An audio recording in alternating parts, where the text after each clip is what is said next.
জান, আজকে আমার মনটা অনেক ভালো, আবার সবজিও আনছো অনেকগুলো। আজকে তুমি যেটাই বলবা আমি সেটাই রান্না করে খাওয়াবো তোমাকে। সত্যি? তাহলে এক কাজ করো, আলু বেগুন আর ফুলকপি দিয়ে ঝোল বানাও। মাছ তো নাই, মাছ আনলে এই সবজি দিয়ে রান্না করব। তাহলে এক কাজ করো, নতুন আলু আনছি, আলু ভর্তা করে ফেলো।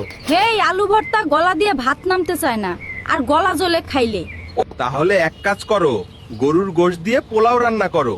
অনেক সময় লাগবো গোশ দিয়ে পোলাও বানাইতে, অন্য কিছু কও। গোশত দিয়া পোলাও বানাইলে তো সময় লাগবেই। তাহলে এক কাজ করো, সব সবজি দিয়ে খিচুড়ি বানায়া ফেলাও। সব সবজি কাইটে যদি খিচুড়ি রান্না করি তাহলে পরে তরকারি কি দিয়ে রান্না করব?